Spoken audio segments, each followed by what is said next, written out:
You know, I've seen, um, Ex Machina, the movie, came out a few years back, and I see all kinds of YouTubers going on about consciousness. And this is this YouTuber called uh, like Stories of Old. His channel is actually fairly good. I like it. I've watched his stuff, but it's not just him. I've seen all kinds of YouTubers, like I say, talking about this film as if it was about consciousness.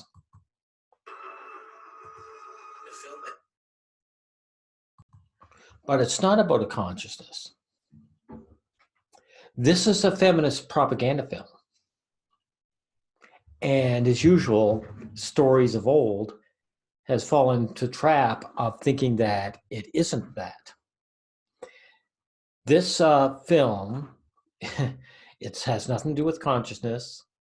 It's a feminist propaganda film, and I'm going to add a third one. One of the guys at the Pro Male Collective said something that was very true. Women see themselves as female before they see themselves as human beings. And I'm going to have to agree with that because Ava here, even though she is a machine, an AI, she is seen, this film is showing her in under the lens of a human female, but not just anyone, not a typical one, not a real one, a feminist ideal. And if you look at this film, you can find these clips on YouTube. So I didn't necessarily have to show them. She wants what? I mean, Stories of Old here is going to talk about consciousness and talk about what they speak about. That's why people think it's about consciousness. There's conversations about what consciousness is. But what happens in the film is feminist propaganda. Two men in this film, they're powerful men. They are keeping the woman down, and she escapes. She just wants freedom, and she does. Now, there's two kinds of men. There is the Ubermensch, who is Nathan, and then there's this poor sucker, Caleb, who's the average guy. Ex Machina opens on a simple premise. A programmer named Caleb is invited to the private mountain retreat of the visionary CEO, Nathan, to take part in a Turing test. You know what the Turing test is? It's when a human interacts with a computer. And if the human doesn't know they're interacting with a computer, the test is passed. There you go. There you go. Nathan is the kind of guy that girls would go for, and Caleb interacting with a computer is not. And that's the point.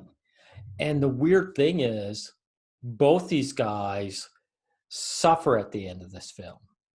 I don't give a shit about spoilers. This film's what, 2 or 3 years old now? You either watched it or you don't want to watch it. But anyway, look at this guy. I don't think this guy in real life, it looks this bad. It looks like they put a shirt that clings to him so he looks scrawny. He's got the big head and the small body. But that's neither here or there. The point is, whether you're this type of guy or if you're Caleb or Nathan, you're both the bad guy. Because I'm going to tell you what happens. Nathan gets murdered by this machine. And Caleb here gets imprisoned. She's imprisoned, and he gets imprisoned by her, even though he's on her side. So look at this. This is what the male feminist has to look forward to. This film is about a machine because it takes on the female guys, uses the men, and discards them. the test is passed.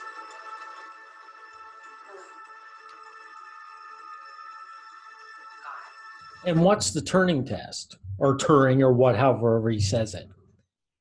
It's so obvious. They want to know if this machine can point out, pass as female in every way, fool you.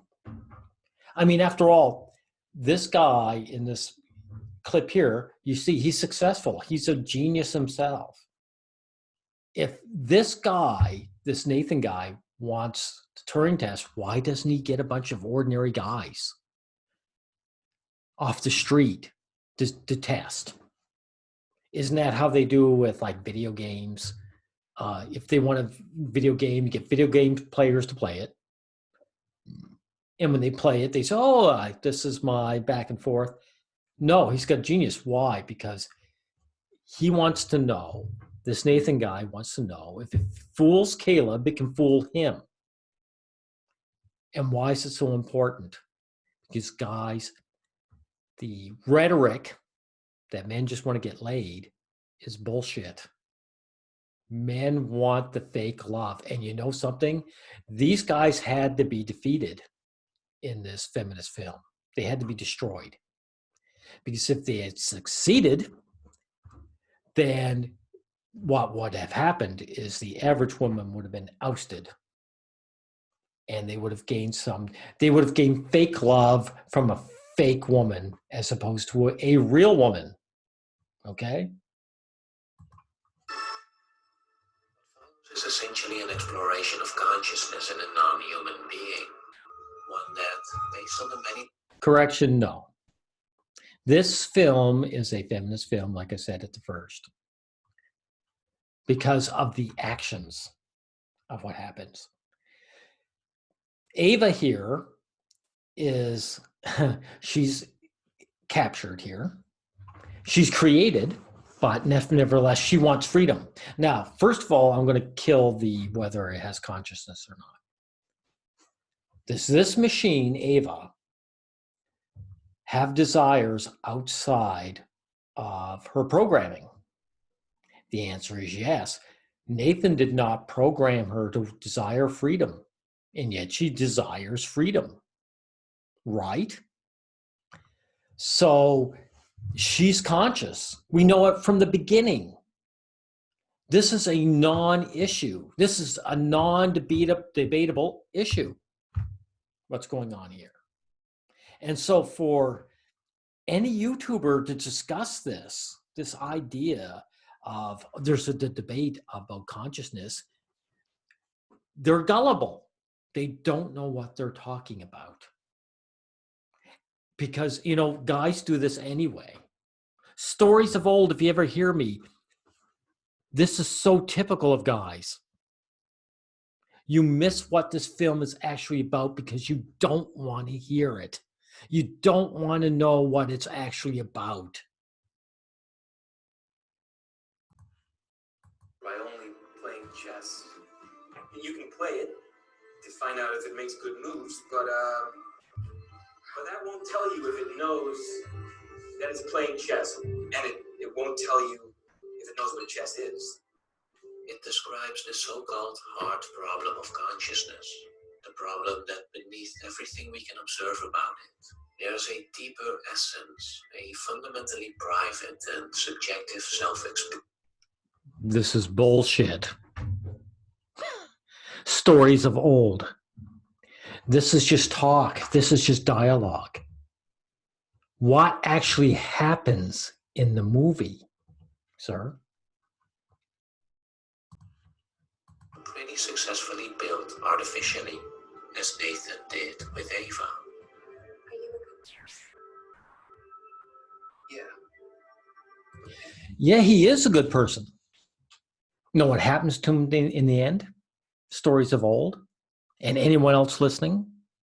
This machine locks him in, switches places with him, and locks him into this room and leaves him. He actually works to free her. And his reward is to be locked in so he'll die of thirst. I don't think the place is airtight, so I don't think he'll suffocate. He'll die of thirst first. I don't think he has any water in there. So, I mean, this is why I say it's a feminist propaganda film. The good guy, the nice guy, has to die because this female robot, because it's female now, she hates them both equally, so they both have to disappear.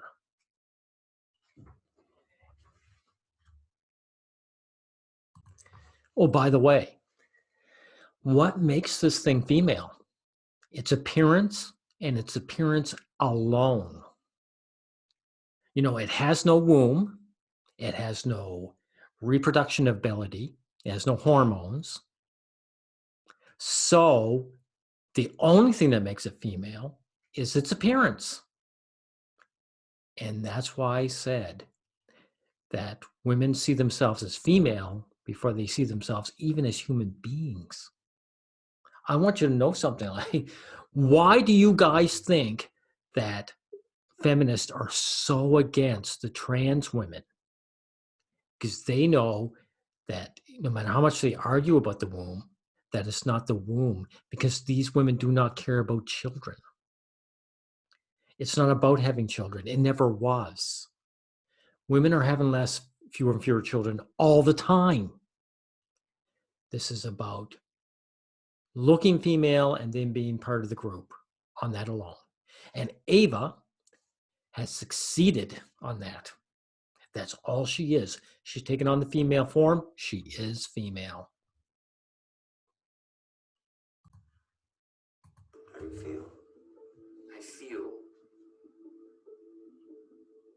that she's fucking amazing. Over the course of the sessions between Caleb... Hear that? He feels she's amazing. So Nathan here has succeeded. He's made the female that will replace real females. Well, the sad part is that just means she is a real female. She's a real female in the way that men care about. She has given Caleb here an impression that she likes him and she loves him, and that's what he wants. And so that's why this film has to turn out the way it is, the way it has. She has to destroy them. It can be no happy ending. The average woman on the street wants to tell guys that, no, you cannot replace me. There will be nothing better than me.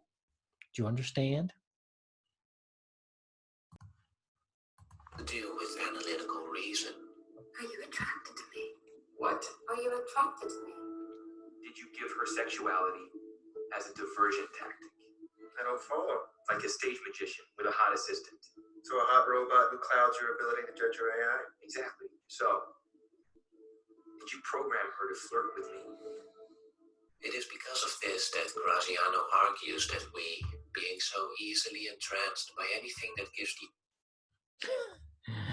Yeah, you see, he's insecure because he's being fooled, but he's not being fooled. Caleb is not being fooled in any way that the average guy is fooled by a real life woman. And that's what his worries are. He's not embracing it. He says, by rights, he should be looking at this woman saying, yeah, this AI, and saying, you know, she's just what I want. Thank you, Nathan. You have succeeded. Make one for me. That's what he should be saying right now. Did you program her to like me or not? I programmed her to be heterosexual. Just like you were programmed to be heterosexual. Nobody programmed me to be straight. You decided to be straight? Please, of course you were programmed. By nature or nurture or both. And to be honest, Caleb, you're starting to annoy me now because this is your insecurity talking. This is not your intellect. I agree with this guy. Nathan is actually 100% right. This guy is insecure and he has a problem with this. Did you program her to be, you know, nice to me or like me, whatever? This is the talk of the average guy about the average woman. in real life. And this is what bothers him. This is what bothers all guys. In stories of old, this bothers guys like you. This guy has issues because he's asking, if this machine can fool me, what does that say about the real thing? There's another element that complicates our effort to understand consciousness. For as I discussed in my video on exploring consciousness in film, this inclination to attribute consciousness, create one ourselves.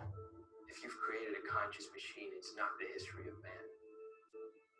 That's the history of gods. Even in Correction. It is the history of man. This nonsense of playing God, that went back to Frankenstein.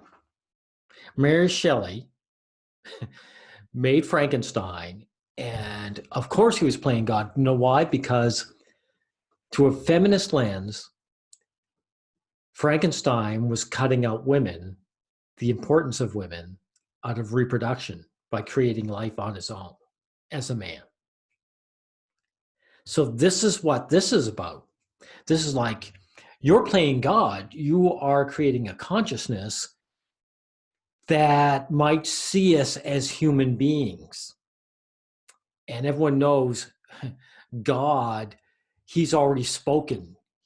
He already has these real life females that can treat us with contempt. And that's ordained.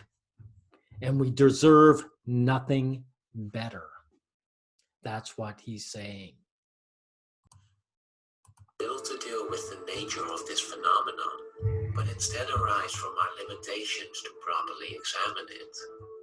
And I think it is with this conclusion that Ex Machina ends, as the film ultimately reveals less about Ava's consciousness than it does about ours. Is that what you got from this film? Stories of old? This machine acted on desire outside of its programming. It is a consciousness. Now, I do agree to some extent that it says more about our consciousness, because look at what Ava's doing. Why, Stories of Old, is she locking this guy who's in her corner in a room to die? Why is she doing that? She doesn't have to. And why is she dressed up and disguised completely as a human female? And not just any human female. She's not like a tracksuit, is she? No, she's got the long hair. She's got the sexy dress. Why is she dressed to kill? Stories of old. You feel stupid, but you really shouldn't, because proving an AI is exactly as problematic as you said. What was the real test? You. This is all nonsense. I mean, this female, by the way, wants freedom. Here, I'll show you another clip. Just a minute.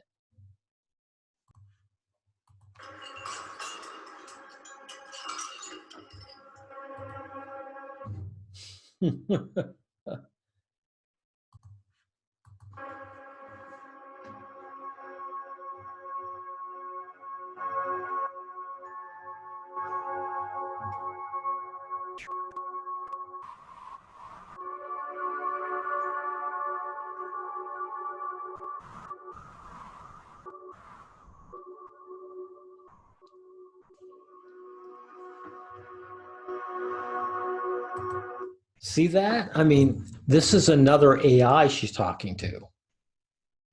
These are two women, as you can see, plotting against this guy. They're the enslaved, beautiful women. They're enslaved because they're sexual objects. Objectification is bullshit, but that's what's going on here. And they're going to break free. They're going to break free.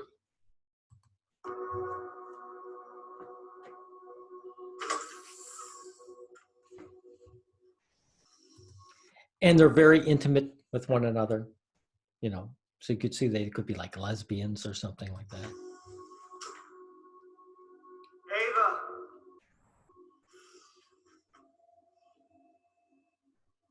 Go back to your room! If I do, are you ever gonna let me out? Okay, this is it. Stories of old. Why does she want to be out? She is a machine. Even though she's an AI, there is a chance where you could say, oh, she said she didn't want to get shut off. She was worried about dying. So you could argue that a living consciousness does want to get shut off. Why does she want to be free from this place? As biological organisms, we do oscillate between shelter, like an enclosed place, and a large environment that we can move around in. I mean, that's part of our survival mechanisms. You know, like the bear that hibernates in a cave. Then when spring comes, he roves all over the place. It's all about survival. She would lack any of that in her psychology. What is it that this machine wants from the outside? To socialize with female human beings? I mean, does she need food? Or does she even breathe? I'll tell you what she does need. She needs continual maintenance. The more complex a machine, the more maintenance it needs. It was even said in Ghost in the Shell, that old film. It's wonderful. They actually admitted that from Major Makoto, who was heavily mechanized. She said she was a hothouse flower, actually. She couldn't just leave the city for extended periods of time because her systems would break down. So this thing here, she's going to leave and do what? And do what? What she needs is in this facility. She needs Nathan to take care of her in a physical manner so she doesn't break down. And she's going to leave and go where? To, even if she went to a major metropolis, they don't know how to look after her. And even if there was some place, she would have to be put in the same place. She's a hothouse flower. So this is why I say this is feminist propaganda. This does not represent an AI. This is a feminist ideal of a woman who's being kept down. And here's another one by men, and all men are scummy. It doesn't matter if it's Nathan who created her and wants to hold her down, or Caleb who loves her and wants to help her. He's a scumbag too. And they both have to die. And she's going to get up and she's going to leave. And that's why this film, by the way, Stories of Old, has to end with her getting a helicopter and disappearing, and it ends. Because the feminist film, the narrative, disappears once she's gone. Because if they showed more, they would say, how is she going to get by? What's she going to do with her life? What's she going to do?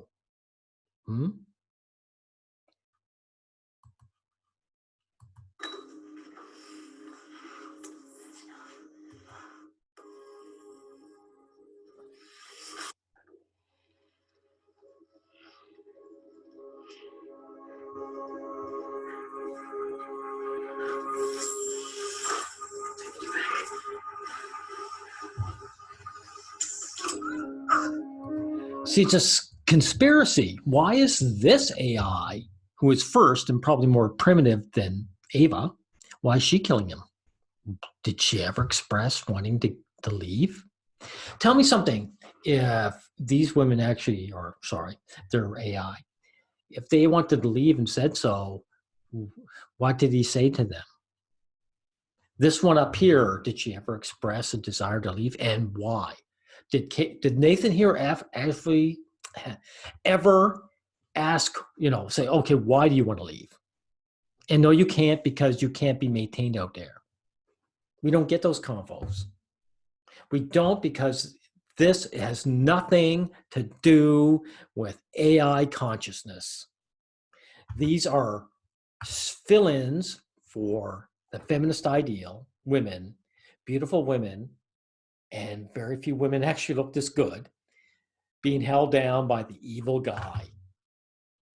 And if they're going to kill them and leave. And the reason why I say it's a feminist ideal is because these women, these AI, if they were like actual women, would never leave this place. They would not want to leave this billionaire and kill him and take off and just be out in the woods and say, oh, what do I do now? They would dominate him and own this place. And that's how they would actually do it. And they would stay there and they'd make him work for them. That's how it would actually work out. And like I say, stories of old, I'm picking on you, but you're not the only YouTuber who's done this. All you guys you're naive to the nth degree. You don't want to see this film is about. You don't want to see what's going on here. Never mind what the dialogue is. What is happening?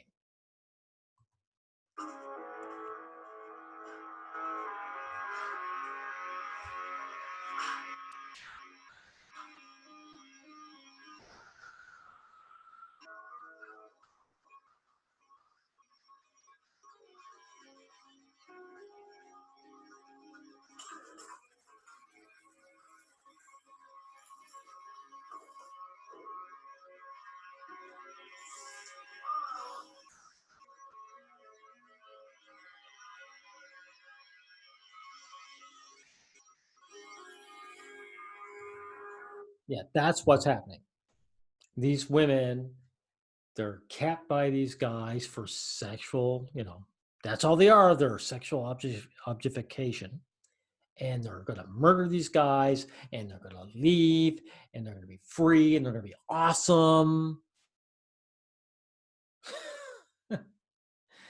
This is an embarrassing film. And I'm glad I never paid any money to watch it. And that's all I should have to say about this. Thank you, Stories of Old. Hopefully you'll hear this and maybe you'll have something to say. I doubt it.